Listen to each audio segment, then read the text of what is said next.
នេះគឺជាថ្ងៃទី2នៅប្រទេសឥណ្ឌូនេស៊ីបងប្អូនអញ្ចឹងផឹកឡើងគឺយើងងើបមកគឺយើងមកញ៉ាំអាហារពេលព្រឹកហើយអាហារពេលព្រឹកនៅឥណ្ឌូនេស៊ីមានតែអញ្ចឹងបងប្អូនសំណាងឯងវាអត់សូវមានធំគ្រីអីចឹងណាហើយនៅស្រុកហ្នឹងគេចូលចិត្តញ៉ាំវាសាច់មាន់សាច់អីគឺថាអត់មិនចោលទេរឿងសាច់មាន់ហ្នឹងហើយនឹងសាច់គោគេអត់ញ៉ាំសាច់ជ្រូកគេបងប្អូនហើយសម្រាប់ម្ហូបគេគឺមានអារម្មណ៍ថារៀងតលន់ចឹងណាបងប្អូនប៉ុន្តែ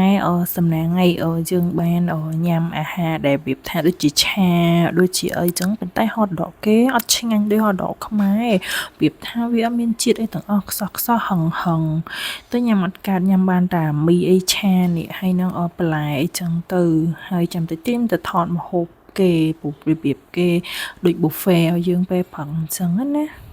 ហើយយើងមានជាការនិយាយគ្នាផាគ្នារច់កើតចឹងណាបងប្អូនដោយសារតែសិតតអ្នកអត់សូវចេះញ៉ាំមកប៉ុន្តែយើងចេះតែព្យាយាមញ៉ាំទៅធ្វើមកយើងមកស្រុកគេយើងមកភ្លក់អាហារនៅស្រុកគេចឹងណានេះអាហាររបស់គេបងប្អូនអញ្ចឹងមានចេកខ្ទិះហើយនៅស្រុកហ្នឹងគេប្រើចេក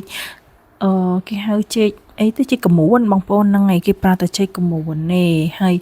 អាឆានេះឆ្ងាញ់ជាងគេអត់មានសាច់ទេមានបន្លែហើយហតដកនេះអត់ឆ្ងាញ់ទេហើយអាសាច់គោឆ្អឹងគោគេនេះម្លេងនេះក៏ខ្វាន់បើដែរហើយគេមានបាយមានអីចឹងណាបងប្អូនអានេះរបៀបសាឡាត់គេអីអញ្ចឹងហើយនិយាយទៅខ្ញុំញ៉ាំតែបន្តិចហើយខ្ញុំក៏មកសាកផ្លែឈើផ្អែមបន្តមកទៀតយើងធ្វើការផ្លាស់កៅអៅដោយសារតែកន្លែងថតជាមួយប្រាសាទលើទឹកគេហ្នឹងគឺនៅជិតនឹងដែរអញ្ចឹងហើយក៏នាំគ្នាផ្លាស់កៅអៅឲ្យហើយតែមុនពេលធ្វើដំណើរទៅហ្នឹងគឺយើងមកចូល Starbucks ដើម្បីទិញ souvenir ហើយនឹងញ៉ាំកាហ្វេអញ្ចឹងណាបងប្អូនដោយសារ souvenir នៅហ្នឹងគឺវាមាន signature បាលីនៅលើហ្នឹងអញ្ចឹងណាបងប្អូនហ្នឹងហើយកាហ្វេមានតែ Starbucks ហ្នឹងឯងដែលញ៉ាំបានឆ្ងាញ់យើងញ៉ាំមកហើយព្រោះតិចទៀតហ្នឹងគឺអត់មានកាហ្វេញ៉ាំទេអញ្ចឹងគឺយើងកំពុងតែបន្តដំណើរទៅមុខទៀតហើយនៅស្រុកគេក៏លិចទឹកដូចនៅខ្មែរយើងដែរបងប្អូននេះនៅទីក្រុងគេនៅទីក្រុងគឺលិចទឹកប៉ុន្តែនៅជាគឺអត់ទេបងប្អូនគឺក្តៅខ្លាំងហ្មងឥឡូវនេះយើងក៏បានមកដល់ប្រាសាទលើទឹកគេបងប្អូនហ្នឹងប្រាសាទគេនៅលើទឹកហ្នឹងហើយអានេះផ្លូវទៅមើលប្រាសាទនឹងរបៀបមានទឹករលកសមុទ្រហ្នឹងវានៅលើថ្មហ្នឹងហើយវាចេញបាចសាច់ឡើងខ្លាំងហ្មងអញ្ចឹងណាបងប្អូនរបៀបវាដូចរបៀបវាឡើងដូចផ្កាព្រិលកជ្រូចអញ្ចឹងណាហ្នឹងហើយអញ្ចឹងហើយគេល្បីតែប៉ុណ្្នឹងទេបើយើង compare មួយភាសានៅខ្មែរយើងអស្ចារ្យជាងនឹងឆ្ងាយបងប្អូនតែគ្រាន់ថាការផ្សព្វផ្សាយរបស់យើងនៅមានកម្រិតអញ្ចឹងណាអញ្ចឹងហើយប្រទេសគេគឺគេទាក់ទាញភ្ញៀវទេសចរបានច្រើនមែនតែនបើយើង compare មួយខ្មែរយើងអញ្ចឹងណា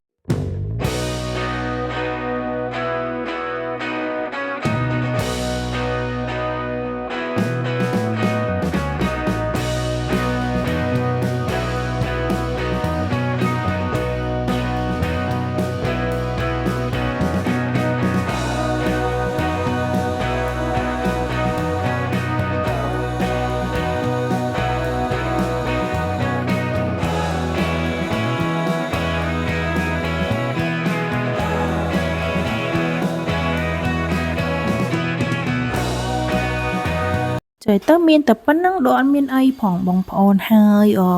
នៅគេចូលចិត្តមកថតនៅខាងមុខនេះបងប្អូនគេថតឈ្មោះតាដាឡតនេះឥឡូវហ្នឹងគេឈ្មោះប្រាសាទរបស់គេអញ្ចឹងណាហ្នឹងហើយយើងក៏បានចេញមកក្រៅដើម្បីមកញ៉ាំអាហារនៅតាមផ្លូវអញ្ចឹងហើយអាហារគេមានតែអញ្ចឹងឯនេះគឺខ្ញុំហៅអីគេសាច់មាន់ហ្នឹងបាយចៀនសាច់មាន់ហើយនឹងទឹកក្រូចច្បាច់តែទឹកក្រូចគេរៀងឆ្ងាញ់អញ្ចឹងអ្នកទាំងអស់គ្នា order តាមខ្ញុំដែរព្រោះ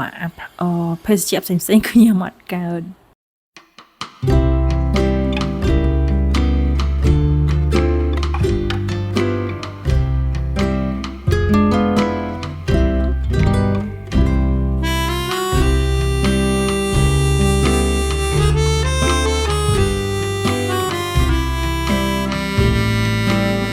បន្ទាប់ពីញ៉ាំបាយញ៉ាំអីហើយយើងក៏នាំគ្នាធ្វើដំណើរមកស្ទុះបានយើងមកដល់អូប័រយើងត្រូវធ្វើដំណើរតាមអូប័រហ្នឹងរយៈពេលដូចជា4 ទៅ 5 ម៉ោងទៀតដើម្បីទៅដល់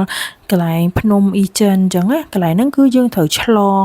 តំបន់គេហើយបានន័យថាម៉ោងកន្លែងនេះគឺដូច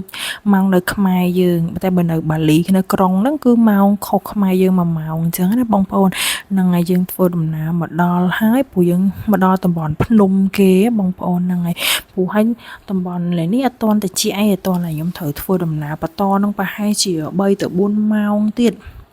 បានតិចខ្លាំងតែយើងនេះសាររសៀលហើយយើងក៏ចូលញ៉ាំអាហារពេលល្ងាចហើយក៏ឆ្លៀតដើរមើលនេះមើលនោះចឹងទៅហើយអាហារនេះគឺមាន់គេហ្នឹងគឺញ៉ាំអត់កាត់ទេដោយសារយើងផ្អែមចឹងហើយគឺខ្ញុំកំងបានស៊ុបប៉ែគេញ៉ាំកើតចឹងណាបងប្អូនហើយក៏គេមានលក់មាន់បំពងមាន់អីចឹងទៅខ្ញុំមកឆ្លៀតចូលម៉ាតដើម្បីទិញនំទិញផ្លែឈើតិចតួចទុកញ៉ាំពេលយប់ចឹងណាបងប្អូនហ្នឹងហើយចឹងក៏បន្តដំណើរបានមកដល់កន្លែងគេងរបស់យើងហើយក៏ឈ្មោះបូបូកាប៊ីនដែលឡើងហ្នឹងគឺវាចិត្តជើងភ្នំអ៊ីចិនដែលយើងត្រូវឡើងយប់ហ្នឹងអញ្ចឹងណាបងប្អូនហើយត្រជាក់ខ្លាំងមែនតើដូចជាដក9ដក10បងប្អូនយើងត្រូវប្រើសម្លៀកបំពាក់ខែហើយ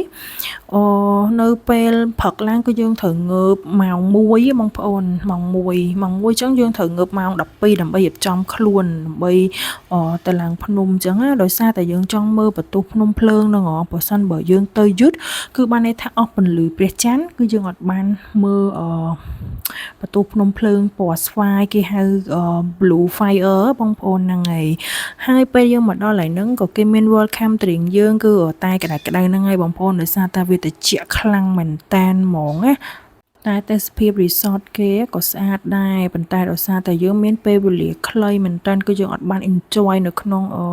resort ដែលយើងគេងហ្នឹងឯងគឺយើងមកឡើងយប់ឡើងគឺយើងមកដល់យើងចូលគេងហើយដោយសារតែយើងត្រូវងើបម៉ោង12អញ្ចឹងហើយយើងអាច enjoy អីបានទេ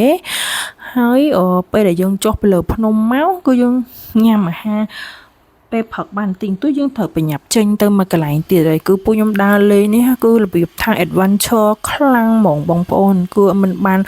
ដកដង្ហើមអង្គុយ relax អីទេព្រោះយើងត្រូវឆ្លងពីមួយខេត្តទៅមួយខេត្ត